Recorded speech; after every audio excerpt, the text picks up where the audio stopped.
Welcome, my friends, to episode 36 of the Josh Scanlon podcast. It is a bright and sunny Friday, May 11th, 2018. And today I'm going to have a follow-up on the topic of C.S. Lewis I talked about yesterday from his book, The Screwtape Letters. Yeah, it's got nothing to do with finances. Actually, when you think about it, it's more important than finances because it's about your soul. And a lot of things people, in particular in a prosperous society like we are, seem to have fallen for the affluenza issue of illness, which is, I'm going to buy these things, will make my life better. And they buy and they buy and buy. A lot of times they'll buy on debt, and their lives are actually less fulfilled, less satisfying, and they've lost their way. And I truly believe that's by design. That's what the evildoers want you to follow. They want you to follow this unfulfilled life that if you just get more and more and more, you'll be happier at some point. And you're just never going to be.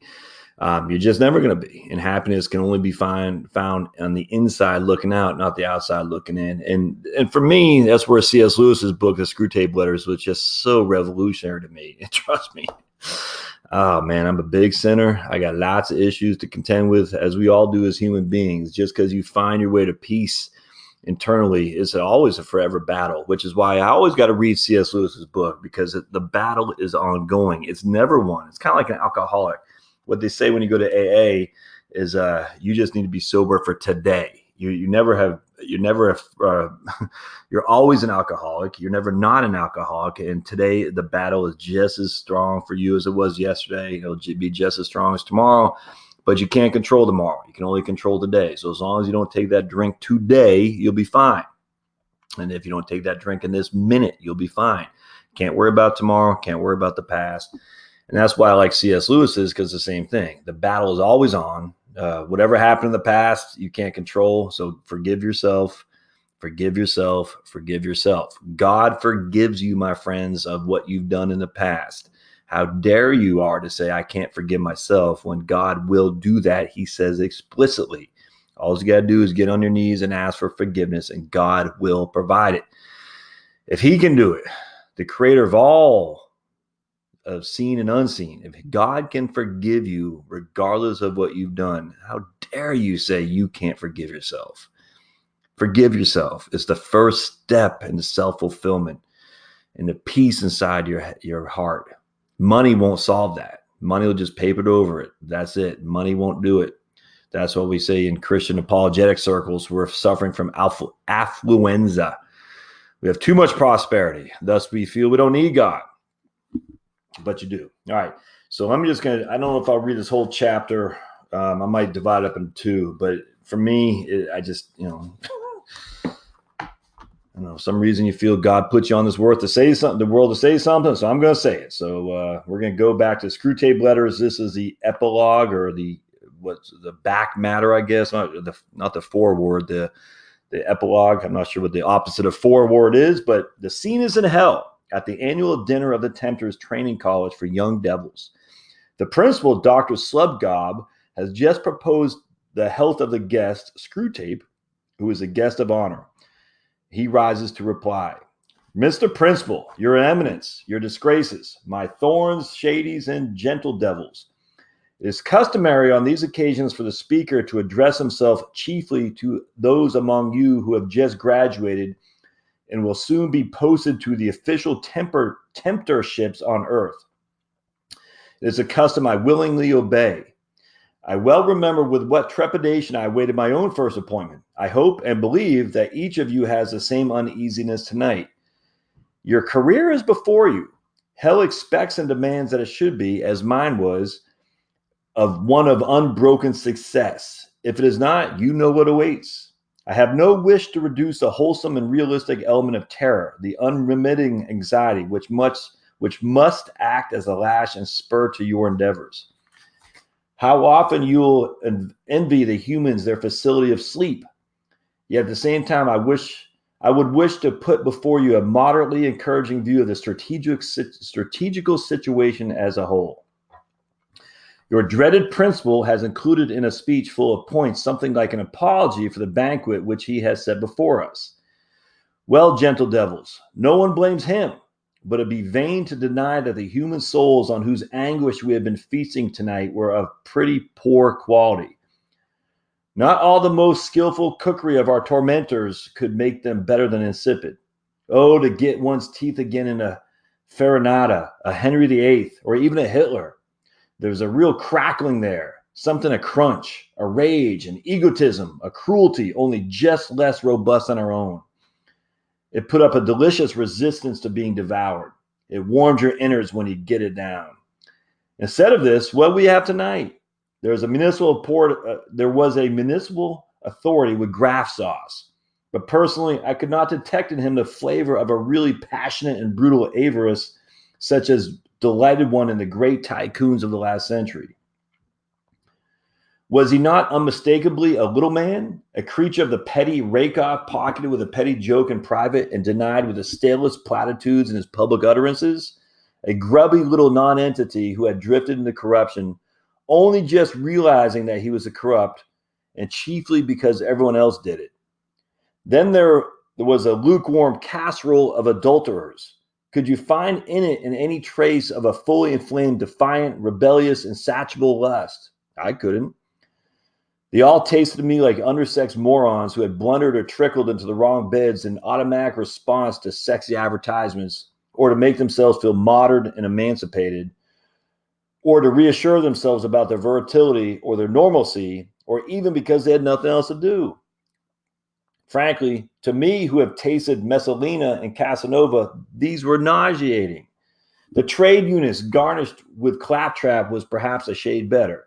He had done some real harm. He had, not quite unknowingly, worked for bloodshed, famine, and the extension of liberty. Yes, in a way, but what a way! He thought of those ultimate objectives so little. Towing the party line, self-importance, and above all, mere routine were what really dominated his life. But now comes the point. Gastronomically, all this is deplorable, but I hope none of us puts gastronomy first. Is it not, in another and far more serious way, full of hope and promise? Consider first the mere quantity. The quality may be wretched, but we never had souls of the sort in more abundance. And then the triumph. We are tempted to say that such souls or such residual puddles of once was soul are hardly worth damning. Yes, but the enemy, for whatever inscrutable and perverse reason, thought them worth trying to save. Believe me, he did. You youngsters have not been on active service, have no idea with what labor, with what delicate skill each of these little miserable creatures was finally captured. The difficulty lay in their smallness and flabbiness. Here were vermin so muddled in mind, so passively responsive to environment, that it was very hard to raise them to that level of clarity and deliberateness at which mortal sin becomes possible. To raise them just enough, but not over the fatal millimeter of too much. For then, of course, all would possibly have been lost. They might have seen, they might have repented. On the other hand, if they had been raised too little, they would very possibly have qualified for limbo, as creatures suitable neither for heaven nor hell. Things that, having failed to make the grade, are allowed to sink into a more or less contented subhumanity forever. And each individual choice of what the enemy would call the wrong turning such creatures are at first hardly, if at all, in a state of full spiritual responsibility. They do not understand either the source or the real character of the prohibitions they are breaking. Their consciousness hardly exists apart from the social atmosphere that surrounds them. And of course, we have contrived that their very language should be all smudge and blur. What would be a bribe in someone else's profession is a tip or present in theirs. The first job of their tempters was to harden these choices of the hell word rose into a habit by steady repetition. But then, and this is all important, to turn that habit into a principle the creature is prepared to defend. After that, all will go well.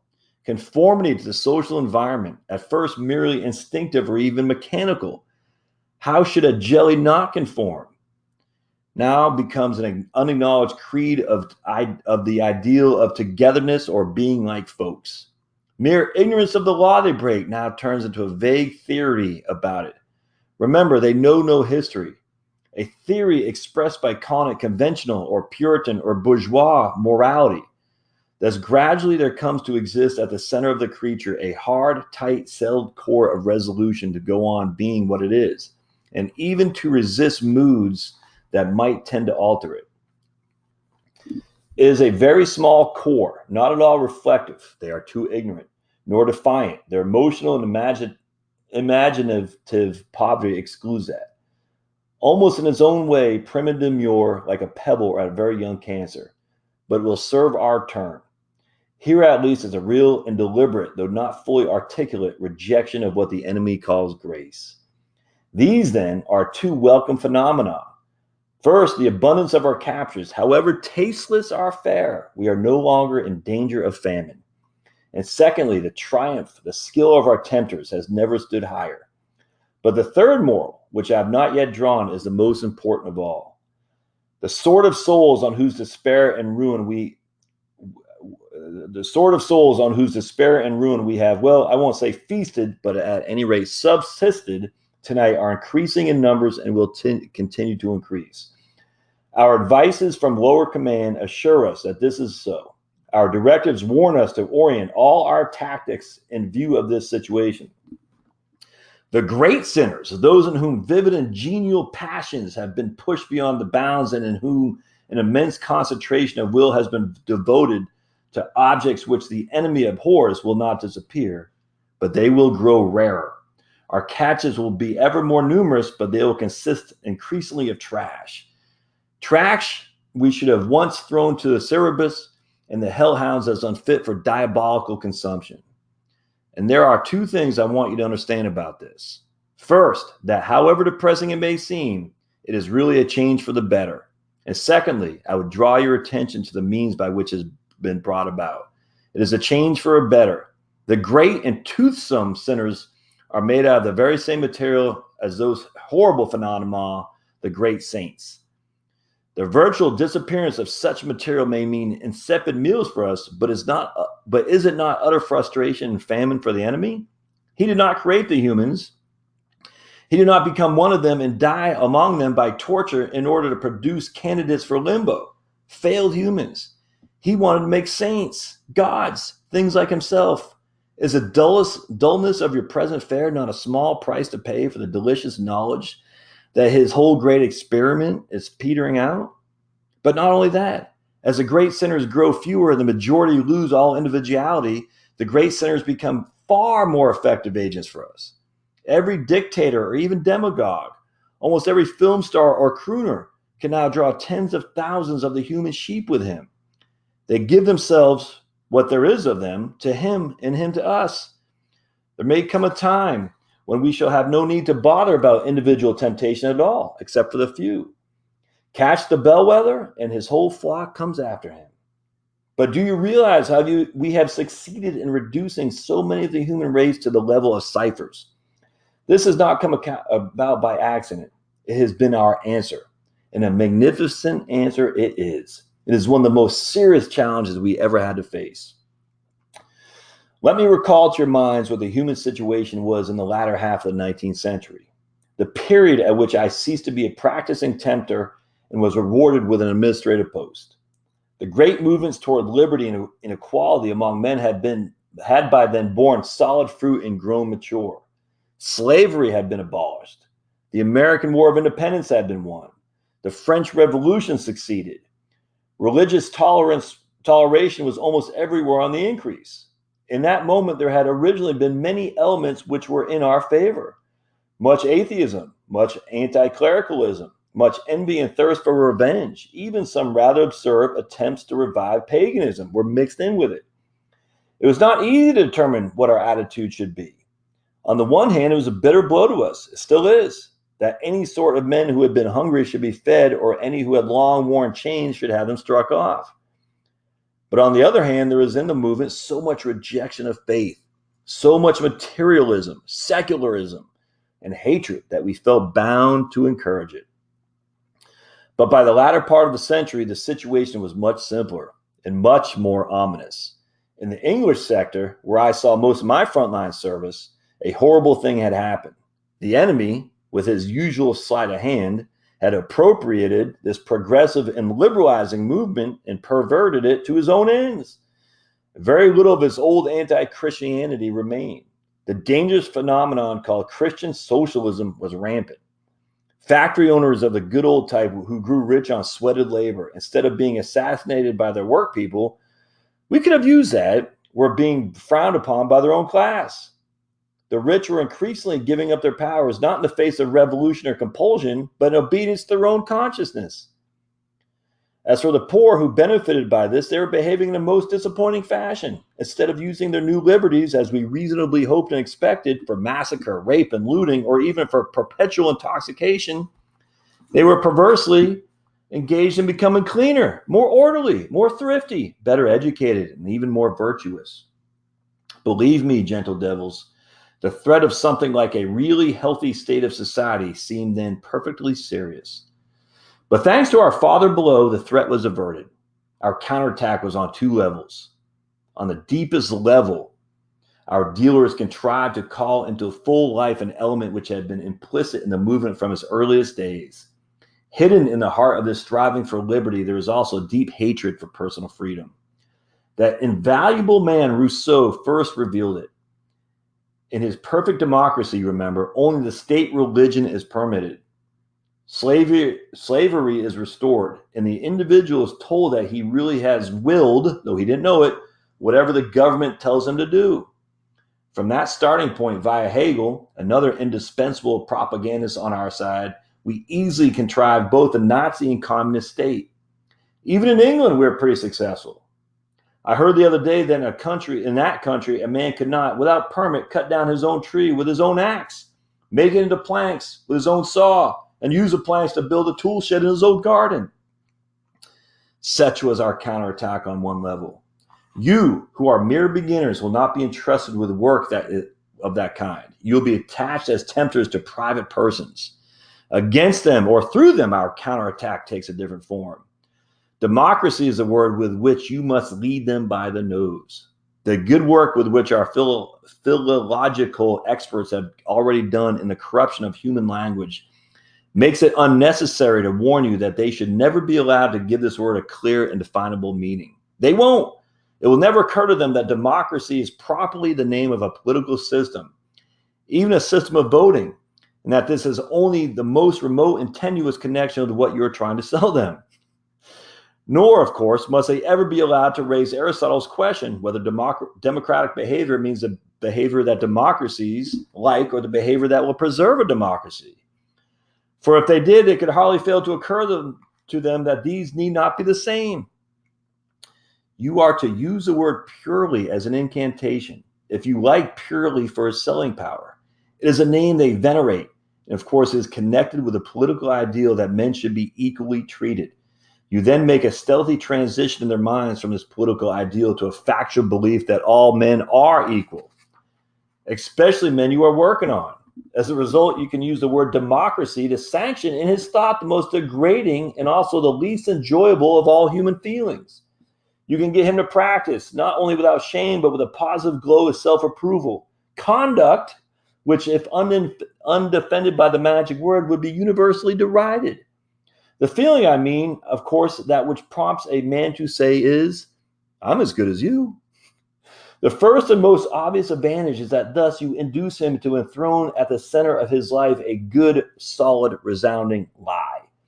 I don't mean merely that his statement is false, in fact, that he is no more equal to everyone else he meets in kindness, honesty, and good sense than in height or waist measurement. I mean that he does not believe it himself. No man who says, I'm as good as you, believes it. He would not say it if he did. The Saint Bernard never says to the toy dog, nor the scholar to the dunce, nor the employable to the bum, nor the pretty woman to the plain. The claim to equality outside a strictly political field is made only by those who feel themselves in some way inferior. What it expresses is precisely the itching, the smarching, the writhing awareness of an inferiority which the patient refuses to accept and therefore resents. Yes, and therefore resents every kind of superiority in others, denigrates it, wishes its annihilation. Presently, he suspects every mere difference of being a claim to superiority. No one must be different from himself in voice, clothes, manners, recreations, choice of food. Here is someone who speaks English rather more clearly and euphonically, I can't say that word, just more clear than I. It must be a vile, upstage, la-di-da affection. Here's a fellow who doesn't say he likes hot dogs, thinks himself too good for them, no doubt. Here's a man who hasn't turned on the jukebox. He must be one of those highbrows and is doing it to show off. If they were the right sort of chaps, they'd be like me. They have no business being different. It's undemocratic. Now, this useful phenomenon is in of itself by no means new. Under the name of envy, it has been known to the humans for thousands of years. But before then, they always regarded it as most odious and also the most comical of vices. Those who were aware of feeling it felt with shame. Those who were not gave it no quarter in others. Those who were not gave it no quarter in others. The delightful novelty of the present situation is that you can sanction it, make it respectable and even laudable by the incantatorial use of the word democratic. Under the influence of this incantation, those who are in any or every way inferior can labor wholeheartedly and successfully than they ever before to pull down everyone else to their level.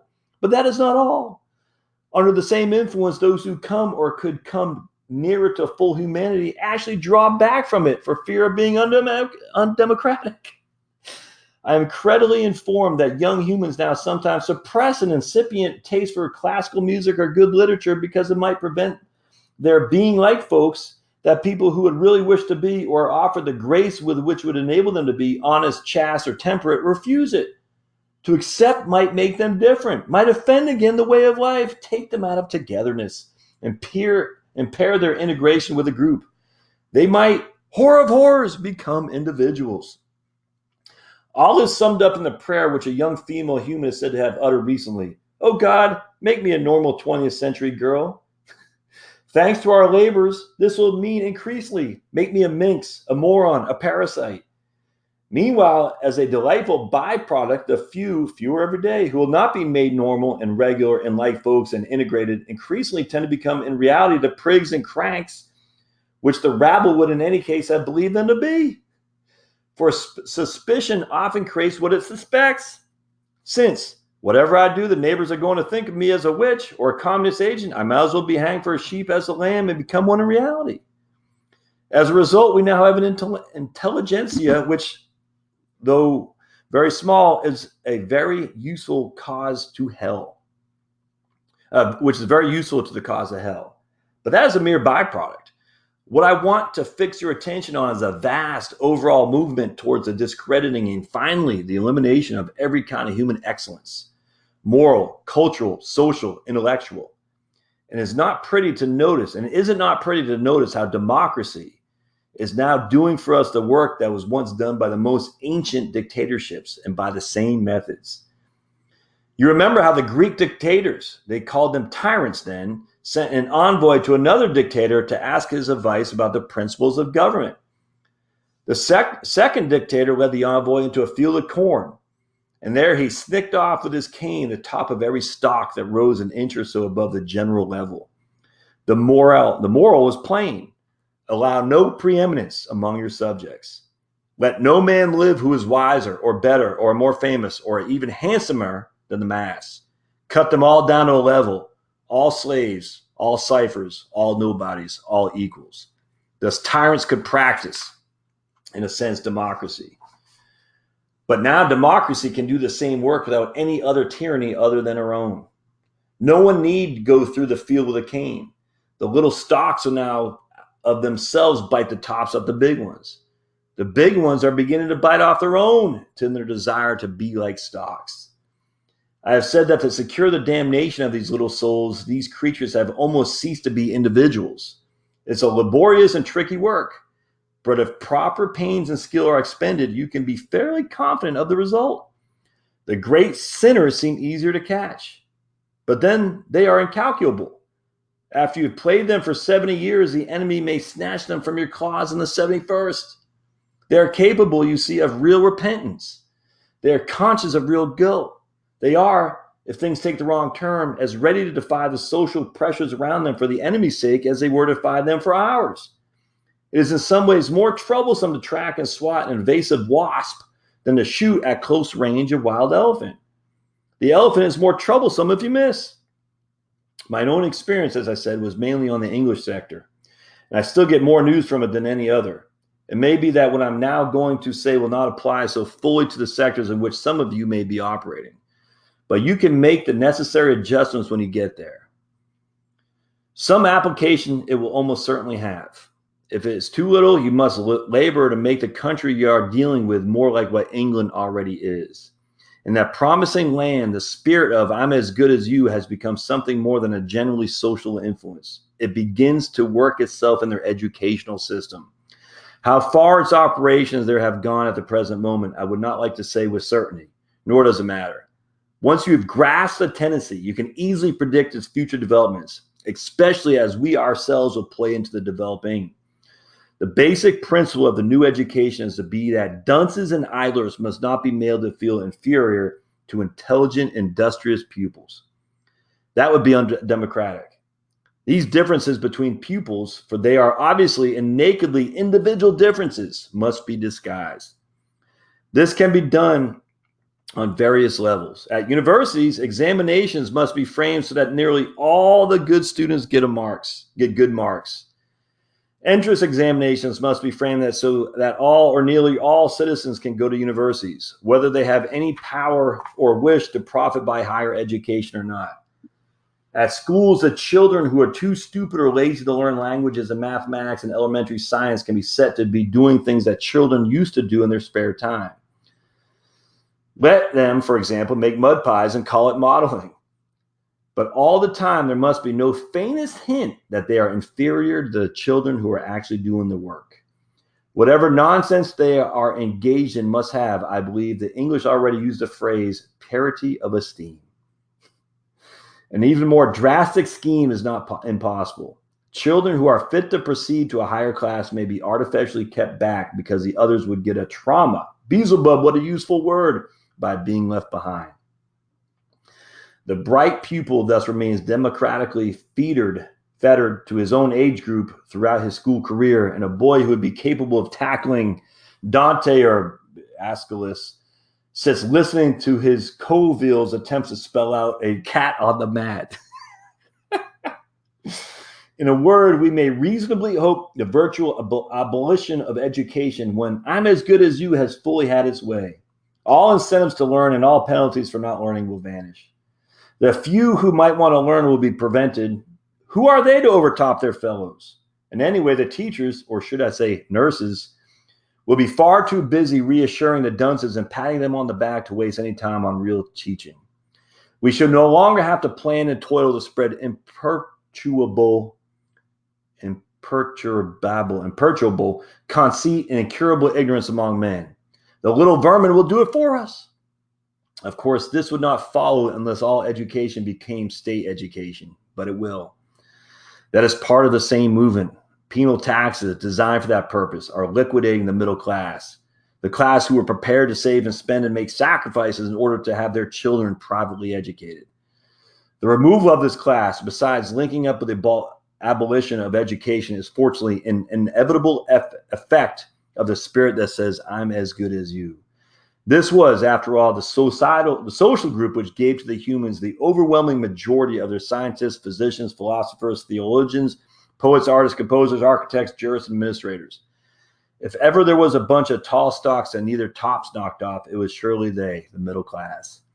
As an England politician remarked not long ago, a democracy does not want great men. It would be idle to ask of such a creature, whether by want it means need or like, but you had better be clear, for here Aristotle's question comes up again. I'm just going to we're almost done here, and I'm just going to finish up. We in hell would welcome the disappearance of democracy in the strict sense of the word, the political arrangement so-called. Like all forms of government, it often works to our advantage, but on the whole, less often than other forms. And what we must realize is that democracy, in the diabolical sense, I'm as good as you, being like folks, togetherness, is the finest instrument we could possibly have for extirpating political democracies from the face of the earth. For democracy, or the democratic spirit, diabolical sense, leads to a nation without great men, a nation mainly of subliterates, morally flaccid from lack of discipline in youth, full of cocksureness which flattery breeds on ignorance, and soft from lifelong pampering.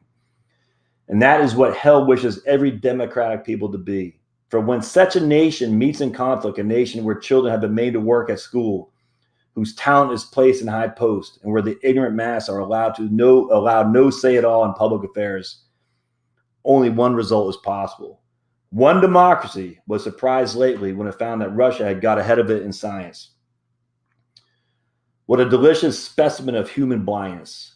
If the whole tendency of their society is opposed to every sort of excellence, what do they expect their science? How do they expect their scientists to excel? It is our function to encourage the behavior, the manners, the whole attitude of mind which democracies naturally like and enjoy, because these are the very things which, left unchecked, will destroy democracy. You'd almost wonder that even humans don't see it themselves. Even if they don't read Aristotle, that would be undemocratic, of course. You would have thought the French Revolution would have taught them the behavior aristocrats naturally like is not the behavior that preserves their aristocracy. They might have even applied the same principles to all form of government. But I would not end on that note. I would not, hell forbid, encourage in your own minds that delusion which you must carefully foster in the minds of your human victims. I mean, the delusion that the fate of nations is, in of itself, more important than that of individual souls. The overthrow of free peoples and the multiplication of slave states are for us a means, besides, of course, being fun, but the real end is the destruction of individuals, for only individuals can be saved or damned, can become enemies of the state or food for us. The ultimate value for us of any revolution, war, or famine lies in the individual anguish, treachery, hatred, rage, and despair which it may produce. I'm as good as you as useful means for the destruction of democratic societies, but it has far deeper value as an end of it itself. As a state of mind which necessarily excluding humility, charity, contentment, and the pleasures of gratitude and admiration, turns a human being away from almost every road which he might finally lead him to heaven. But now, for the pleasantness part of my duty, it falls to my lot to propose on behalf of the guests the health of Principal Slubgob and the Tempter's Training College. Fill your glasses. What is this I see? What is this delicious bouquet I inhale? Can it be, Mr. Principal? Mr. Principal, I unsay all my hard words about the dinner. I see and smell that even under wartime conditions, the college cellar still has a few dozen of sound old vintage Pharisee. Well, this is like old times. Hold it beneath your nostrils for a moment, gentle devils. Hold it up to the light. Look at those fiery streaks that writhe and tangle in its dark heart, as if they're contending, and so they are. You know how this wine is blended. Different types of Pharisee have been harvested, trodden, and fermented together to produce a subtle flavor. Types that were more antagonistic to one another on earth. Some were all rules and relics and rosaries. Others were all drab clothes, long faces, and petty traditional abstinences from wine or cards or theater. Both had in common their self-righteousness and the almost infinite distance between their actual outlook and anything the enemy really is or commands. The wickedness of other religions was a really live doctrine in the religion of each. Slander was his gospel, and denigration his litany.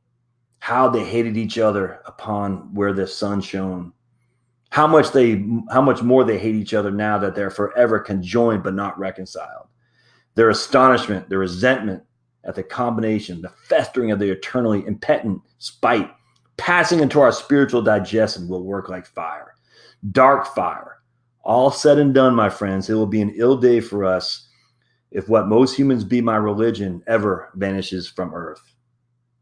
It can still send us truly delicious sins. The fine flower of unholiness can grow only in the close neighborhood of the holy. Nowhere do we tempt so successfully as on the very steps of the altar. Your eminence, your disgraces, my thorns, shadies, and gentle devils, I give you the toast of Principal Slubgob in the college. Man, what can I say? That is just... keep your individuality, my friend. Your individuality is what devil hates. He hates it. He hates it. He hates it. And he will do whatever he can to separate you from you who you are individual. Always remember, regardless of your religious thoughts, and this is for Christians, that Jesus died for all individuals. He did not die for a group. God wants a personal relationship, not with groups, but with individuals. It matters not who you are, where you're from, what your skin color is, what your religion is. God wants that personal relationship with you. He sent his son to be tortured on the cross, not for your group, but for you, your personal individualism. That's who he loves and wants to have a personal relationship with you. When you sacrifice that, you're sacrificing your soul. Don't do it. All right. I'm going to leave off with a Matthew West song. What's the song called again? It's called The Healing Has Begun. Oh, man. If you need you might want to wash that dust in your eye when you hear this song, because it's fantastic. It is fantastic. And if you ever need a reminder that the sins you've committed, God could care less. He just wants you to say, you know something, God, I am sorry. Please forgive me. And the happiness that comes from those sins, the scars that you have, don't hide them. Show them. Other people need your scars. They need to see them, because that will show them that their scars they can be proud of too. It's a wonderful song. So it'll get you teary-eyed, I guarantee. But so does the Screwtape Letters, man. It gets you teary-eyed because you look at it and you say, man, oh man, oh man. All right. With that said, we'll end this podcast episode today. Hope you find this helpful. heritagewealthplanning.com. Don't forget to go to the YouTube channel, youtube.com, Heritage Wealth Planning. On Facebook as well, facebook.com, Heritage Wealth Planning. And we'll see you next time on the Josh Galen Podcast. Thanks, guys.